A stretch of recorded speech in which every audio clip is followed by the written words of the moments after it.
Hey Meisner makers, welcome to the first in our new series of what we are currently calling Wednesday workshops. So what, pray tell, is a Wednesday workshop?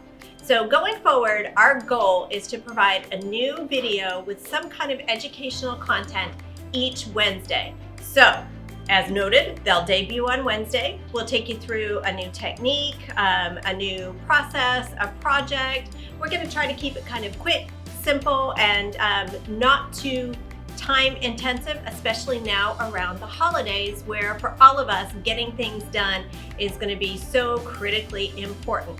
So in today's session, we're going to be going through a project process called Hot Mess. Now, personally, I would recommend that you don't try to follow along with us today. Watch through the entirety of the video. If this is something that you're going to want to do, and you will because it's a little bit addictive, don't you think? Yes, it is. Then I would say gather up your materials and get ready, because this is a great project for the holidays, for your decorating, for gift giving. And it's not just a holiday thing. This is something that you'll be able to use throughout the year. We'll probably come back and revisit this again, I think, because Yes. It was an awful lot of fun.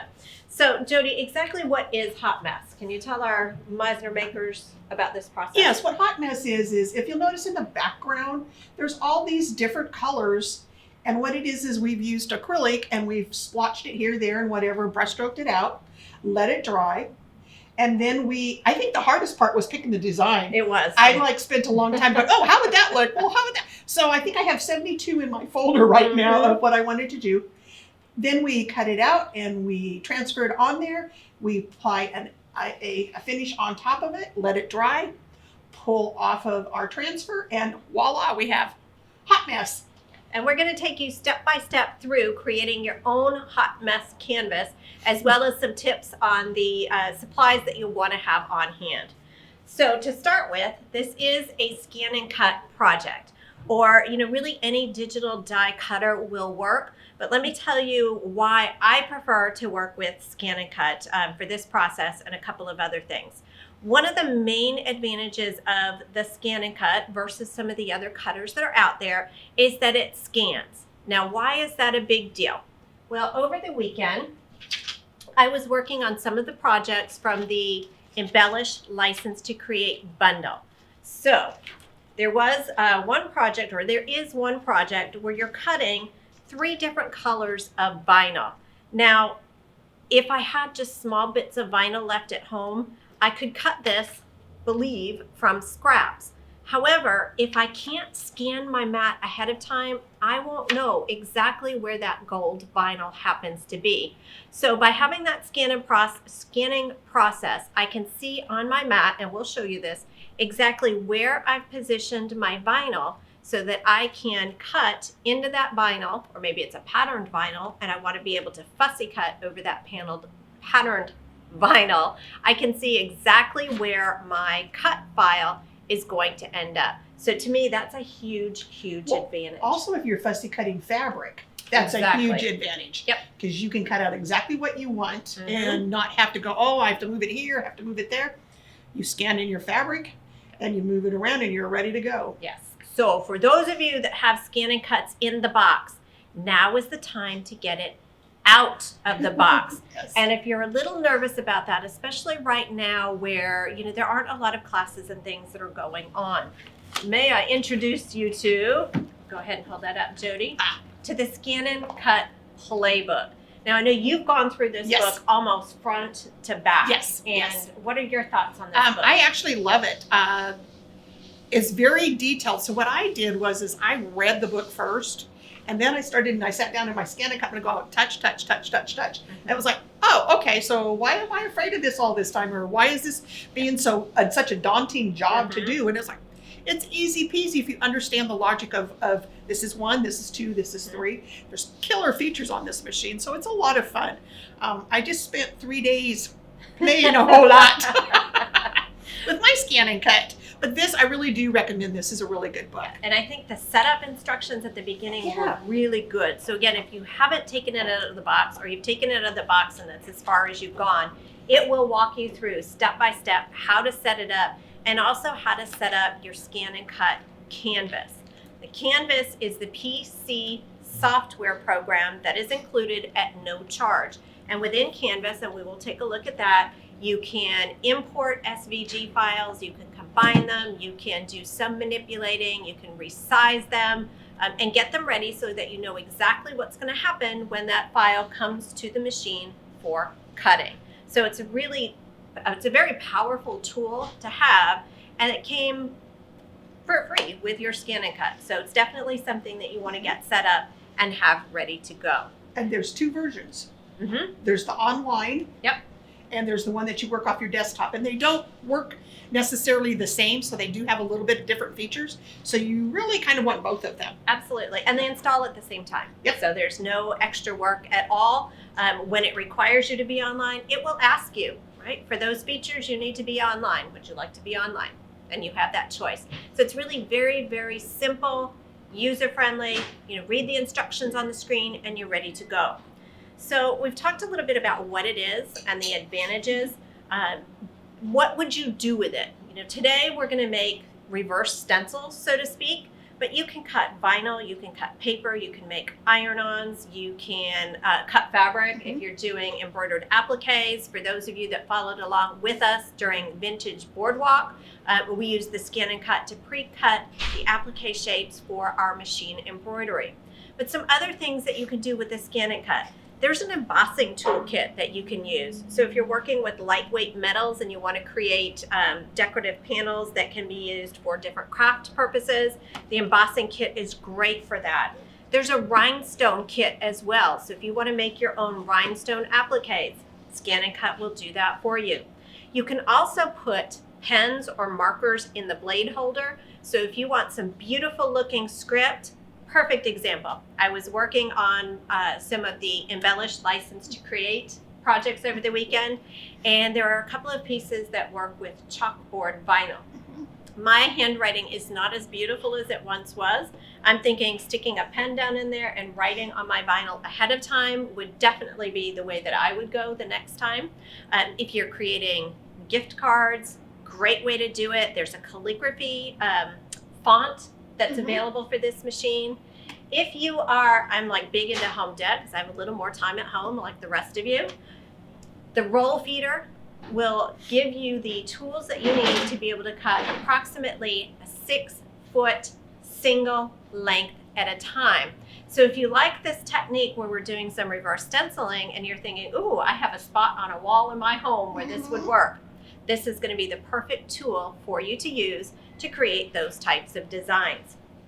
Now, at the moment, there are 3 different ScanNCut versions available for you in any of our 5 Meisner store locations. We are using the ScanNCut DX230D. I have to look because the numbers are so similar. I like this particular version because it does give me the wows. I like having the Disney designs in here. This one does come with my roll feeder. It comes with several mats. It comes with the tool set that we see here. There is a version up and there is a version down. The version up is basically the 2021 version of the machine. It includes a new fabric mat and a vinyl blade set. Both of those things right now are coming with this version of the ScanNCut while supplies last. And we'll get back to why you want this vinyl blade shortly. Yes. Actually, why don't you talk about that, Jody? The vinyl blade. Yes. So the last 3 days, I've been playing with a lot of vinyl. And it was a matter of bringing in my design, setting it up, and then doing my test cut. And when my test cut pulled up, I just pushed start. That was it. I didn't have to adjust a single thing.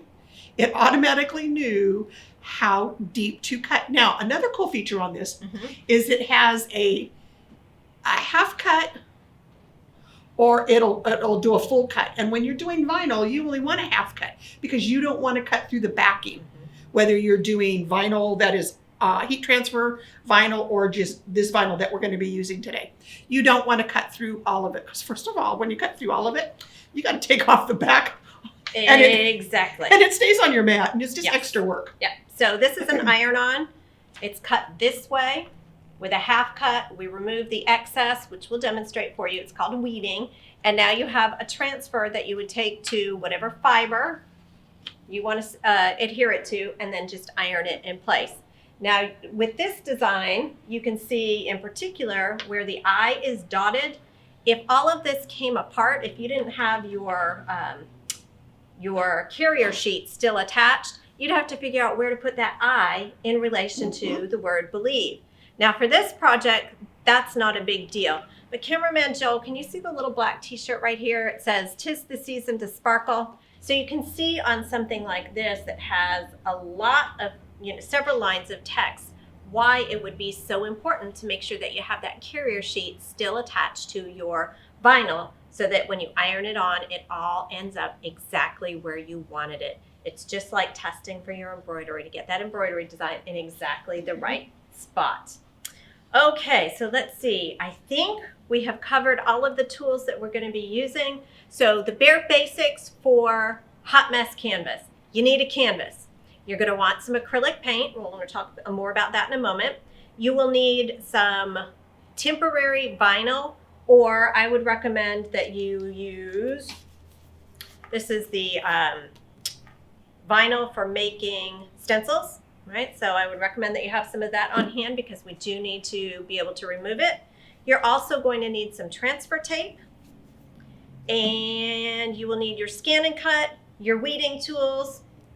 Not required, but strongly recommended is also a lightbox, and we'll show you why that's so important when we get ready to weed. Now, the step-by-steps that we're going to do today, we're going to work in for time purposes on a small board, but I am going to show you some things working with a larger board. So we will have the 12 by 24 mat that we're going to be referring back and forth to when you're working on some of the larger hot mess canvas boards. So I think that's everything that we need for our project today. Oh, brushes. Brushes are helpful unless you want to finger paint those boards. You're definitely going to want to have some brushes. So canvas, acrylic, brushes, your ScanNCut, your weeding tools, an SVG file that you love, and we'll suggest some resources for that, your vinyl, your transfer tape, and a cup of coffee. All right, cameraman Joel, are we ready to create? Yep. All right, let's move over to the machine and make some magic. Okay, so these are the tools that we need to start off with. We have a stretched canvas board, and it doesn't have to be stretched canvas. It can be a flat canvas board. I would suggest that you have one that is primed. Ask me how I know. I just spent the weekend fighting with a unprimed one. It's a lot rougher, so it'll make you a lot happier if you already have a primed one. You need acrylic paints. Choose colors that you like. Think about what you're going to do, where it's going to go. Is it going to be a holiday? Is it going to be a wall hanging, a decoration? Acrylic or sponge brushes, and a palette plate, also known as a paper plate with wax on it, so that the paint doesn't seep through it. Okay, so how are you going to start off? As you are going to shake your paints, because all paints settle at the bottom. Squirt it out in 3 different or 5 different piles. Take your brushes, dab it, and then just go about adding paint. You know what? Just do it. Just do it? Just do it. Okay, let's just do it.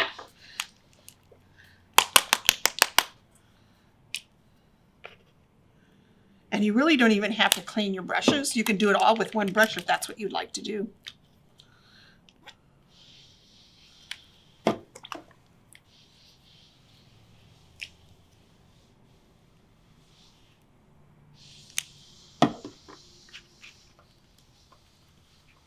And you don't have to have a whole lot on there.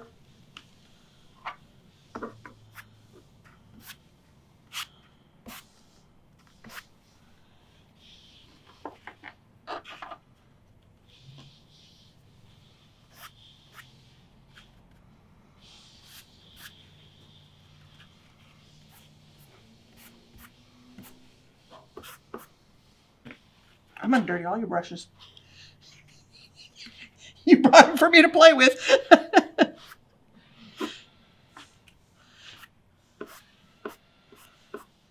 You want to make sure that you don't have any ridges, because when you go to put your design on, you want to make sure that it is kind of smooth.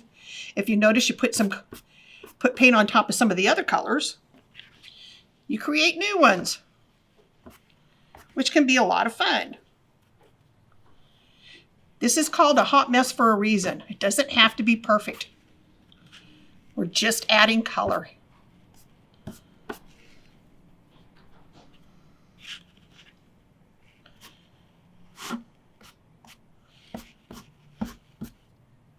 You do want to make sure you cover your whole board, because you never know where your words are going to land.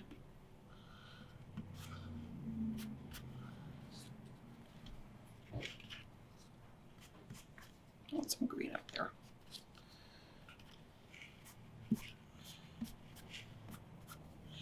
And basically there's your hot mess paint. Now if I wanted a little bit more green, I would now just come back and add in some more green for highlights.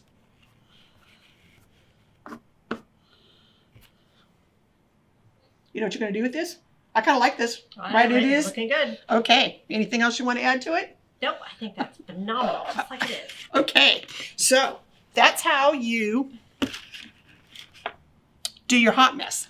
Now I'm going to show you some of the other boards that Jennifer had prepared already.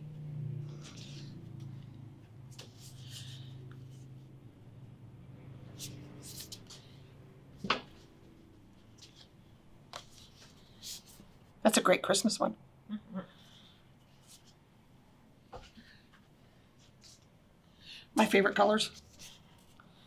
Look how cool that is. So you can swish it around, you can stripe it, you can smoosh it around. It doesn't have to be any one direction, because you're going to cover a lot of it. So when you're doing your design and you're thinking about where you want to put your paints and your colors, keep in mind about how big your design and your words are going to be. This is a hot mess that I did a couple of months ago.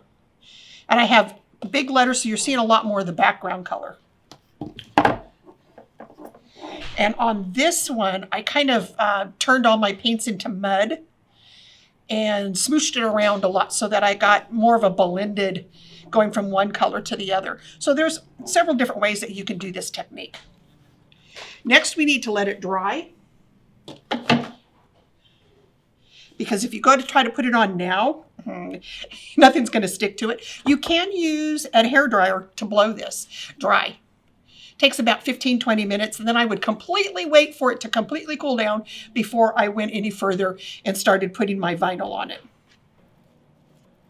So we are using an adhesive vinyl. This is one that just has a sticky side. It does not need to be heat set. If when you're looking at your vinyl, you're not sure which side is the sticky side and which side is the carrier sheet, just pull up a little corner. Here's the sticky, okay? I want the sticky facing the mat. Because the sticky is facing the mat, I don't need to mirror image my design when I cut it. Okay, so we're gonna position our mat in our machine, and I'm gonna go ahead and load it. Now you can load it now, or you can load it after you have your design selected. It really doesn't matter. Now my design, or my SVG file, is on a USB stick. This is a design that I purchased online from a company called Craft Genesis, and you will find all sorts of different SVG files there and available for you. So here's my SVG file. I'm going to just follow the prompts on my screen and touch OK. Now you can see that the design takes up about 1/4 of the mat. This is a 12 by 12 mat, so that tells me that this is approximately 3 by 3. The canvas that we painted a little earlier is about an 8-inch square piece. So I'm going to choose Edit, Object Edit, and notice there's a red box around the file that tells me that this is one object. And I will need to make that one object larger so that it'll be proportionate when we position it on our canvas. I'm going to choose the plus icon, and notice that both the height and the width are adjusting at the same time, so it's giving me a proportionate design change. A little too large for our canvas. Let's shrink that in a bit, somewhere in that neighborhood. And I'm going to touch OK. And OK again to take me back out to the main screen. Touch OK because I'm ready now to cut my canvas. I do want to make sure that I have the carrier sheet left. Now the machine happens to be set for half cut and we are now ready to cut. I would strongly recommend that before you cut this, you do a test just to verify that you are cutting the right depth. Word of caution or word of note or something just to be aware of. ScanNCut does from time to time have a series of updates. This particular machine has not been updated yet. One of the things that's added in the most current update is a weeding box. A weeding box would be a box that is positioned just to the outside of your design to make it a little easier to remove the excess vinyl from around your design. We're going to now touch start. And our ScanNCut is going to recognize its mat. It's going to cut our test cut up here at the top, and then it's going to stop. We are now going to grab our weeding tool and make sure that only the top layer of vinyl cut, and it did. It left the carrier intact. We can remove that, and we can press start, and we are now ready to cut the motif. Now, one of the things that's really nice as well is with your ScanNCut, there's a great little chart that's included that gives you suggestions on which mat and which blade to use depending on what you're doing.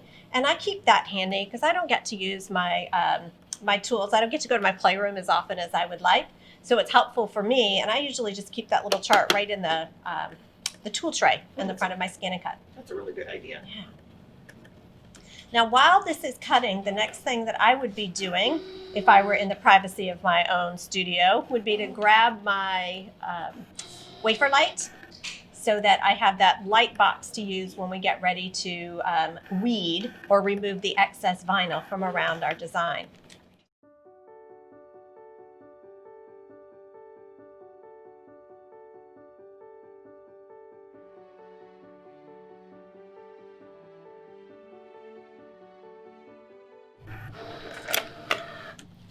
Okay, so I was going to call it an applique design. Our stencil design is done cutting.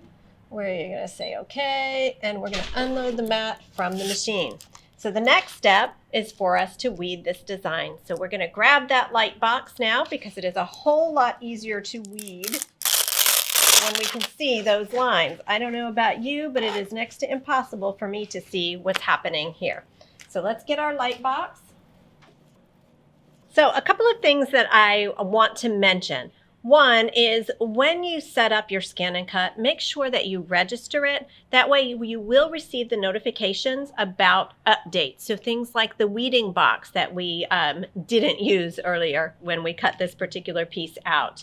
The other thing that I want to just remind you of, there are different types of vinyls. We're using an adhesive vinyl for this, or you're going to be using a stencil vinyl. The stencil vinyl, the sticky is on the bottom or on the back side. The sticky goes against your ScanNCut mat. That means the right side of the vinyl is up. You don't need to worry about mirror imaging or anything like that. We're now ready to weed or remove the background from around our vinyl. I am going to use my daylight wafer light because it makes it so much easier, especially with this particular design that has a lot of detail. So, you know, that little testing area is perfect for getting my weeding tool in. And I'm just going to pull that vinyl away from the design, and I like to work in one direction. Remember, this is adhesive, so it is sticky on this side. So we're going to remove as much as possible. You want to try to avoid letting it double back in on itself because then it sticks to itself.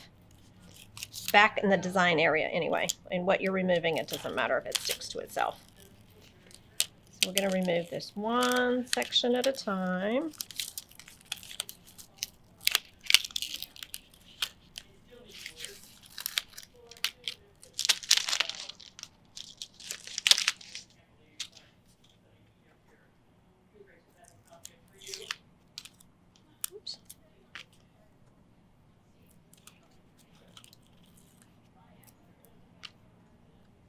If you need them, there are tweezers in the toolkit that was included with your ScanNCut.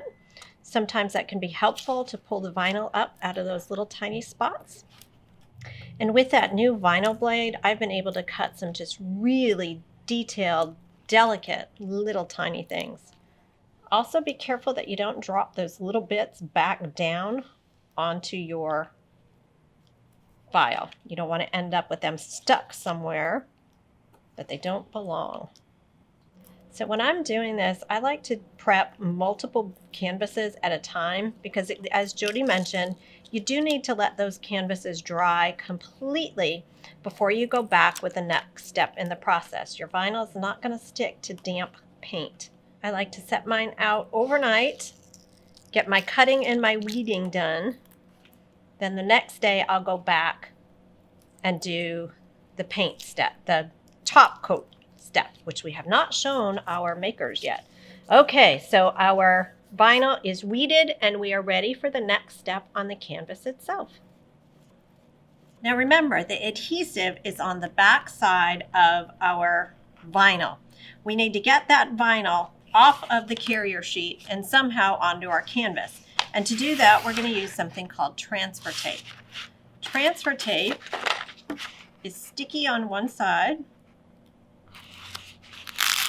Okay, just as a side, and it's going to lift the vinyl off of the carrier sheet, and then we're going to be able to position it on our canvas. Now before we do that, with the example that we've been working on, I want to show you or give you some tips for these larger pieces. So this one was done using our 12 by 24 inch mat and a larger canvas here. And a couple of things. Number one, you do want to take this into your canvas workspace so that you can use the multiple weeding boxes. So this one added, there was a weeding line here, there was a weeding line here, I believe there was another one down in this area, and a couple of additional spots so that as I was removing all of that background vinyl, I didn't have to worry about it rolling back in on itself and picking up like any of these small letters or tiny bits. Okay, because once they roll into something that's supposed to stay, if that vinyl has folded in on itself, it is really, really difficult, if not impossible, to get it back into position. Now, with the transfer tape on something that's very long like this, what I found is that by rolling my transfer tape up and starting at the top and unrolling the backing and smoothing it in place as I go, is an easier process for me rather than removing the back side of the transfer tape and taking that long sheet and trying to stick it down over the top. So it's a little bit like, for those of you that remember putting pantyhose on, you're going to peel that one section down and then smooth it in place. And then I would take my spatula and rub it over the top, and the spatula is included in your toolkit with your ScanNCut. And that's going to help keep the adhesive in place so that you can then remove this and your vinyl is going to come up with it and you'll stick it to your canvas. All right, Jody, are we ready to do that on our piece that we've been working on? I think we are. All right, let's get that next section done. So now that Jen has weeded it, and I get to do the fun part now, you'll notice that we taped this down because it was curling up on itself. So by using the Floriani or RNK embroidery perfection tape, it's holding it down because I only have two hands, and it takes two hands when you go ahead and start working with the transfer tape. So how I like to do it is kind of the same way as Jen does. I like to set it down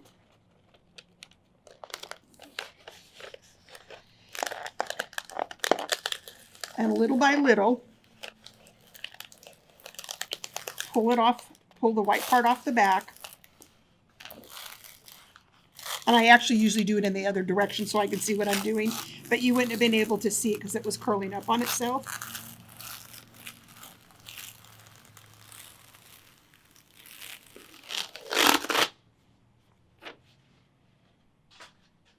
And now I'm going to take the scraper and I am just going to scrape it along the lines that were cut out.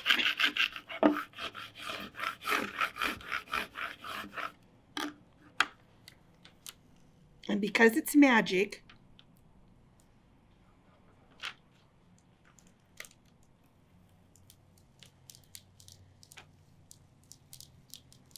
it has completely lifted the design. Now, if I was not going to use this right away, I would have just left this on here because it doesn't really have a time frame that it needs to stay there. So the next thing I'm going to do is I am now going to put it down and place it on my board.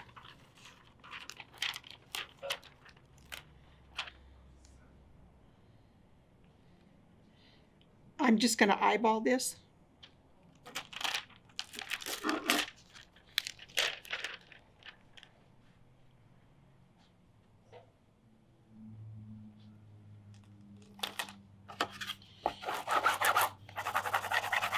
And you just scrape it on. I like to do this from the back because if you push too hard on the front of this, you're actually smooshing down your and pulling your, stretching your canvas. So if Jennifer finds a book down there, what was funny, we were talking about this, we both do this. Because there's a ridge here. If you're trying to scrape it, you're actually pushing it, stretching the canvas. So if you use a book to the back, that's funny that you do the same thing I do. And you just come along and you just burnish this. And if I did it right and I burnished it hard enough, it should pull up. Look at that. I don't do this really fast. So I have a part that didn't. So I just roll it back over, scrape it again.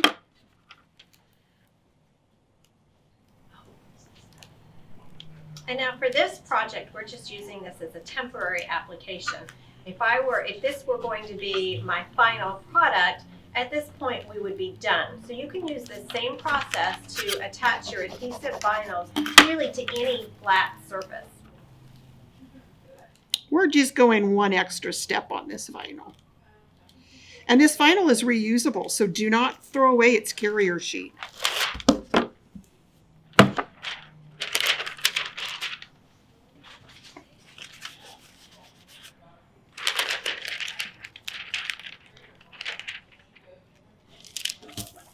Good to go. Yes, it does. And then I'd like to go ahead and burnish it again, making sure that it's not up in any area so that the next part when we paint, the paint is not going to go underneath. Now this is where the difference comes in for primed and unprimed canvas. This is smooth, unprimed canvas is not. And I was working with unprimed canvas all weekend and I kept having problems with my paint bleeding underneath. So you want to make sure that you're getting primed canvas for that reason. Okay. So through the magic of Jennifer's painting,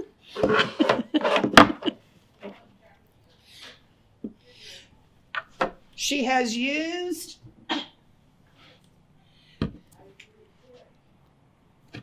acrylic paint on top, but there's also a couple of other things that you could use on top.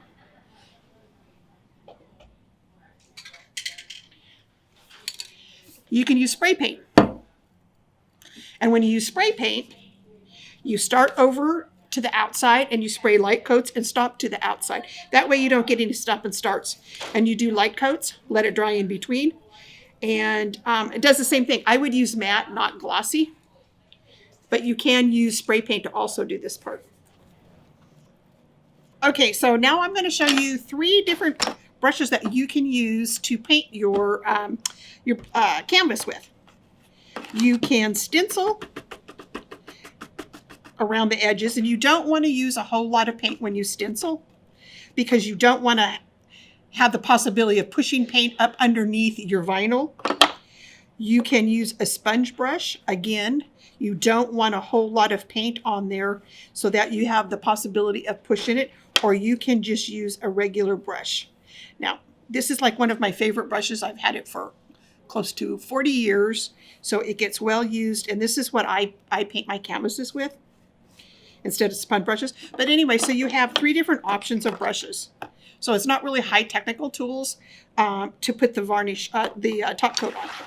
Next, we let it dry. I would let it dry for at least 4 or 5 hours. Again, it's acrylic paint and it needs to have its little bit of cure time.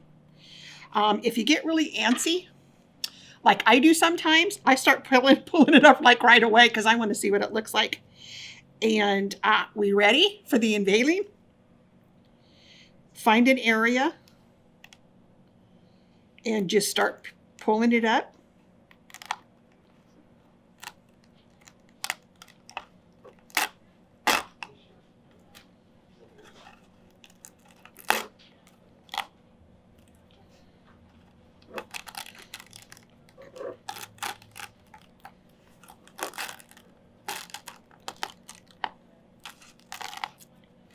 See how nice that pulls off?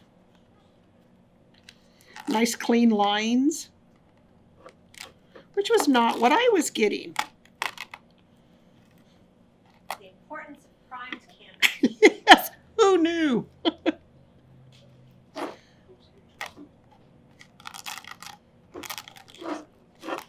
This is another part I like too. This is kind of like weeding in reverse at this point.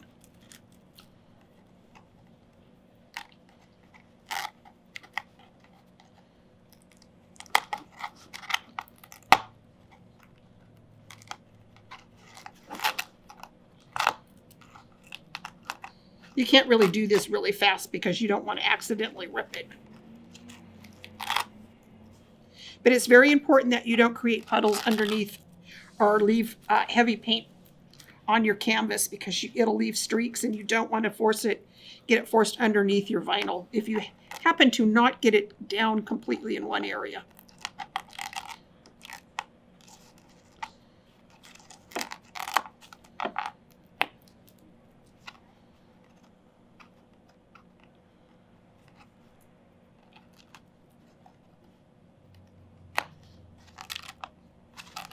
Make sure that when you are taking this off, if you have any eyes in what you've done, that you do take off your eye, because you're going to look at it for the longest time and go, oh, something doesn't look right. Well, it's because you didn't take all the letter off.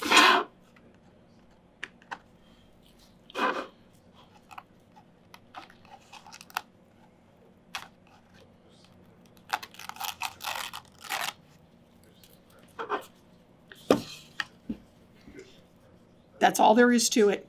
It's completely done. See how pretty that turned out? Wasn't that a fun project? I know I had a lot of fun creating these hot mess projects, and I have several more sitting on my board at home. So I can't wait to get home this afternoon and stitch up some more of these. I have a few lined up also, now that I know how to fix my canvas. Exactly.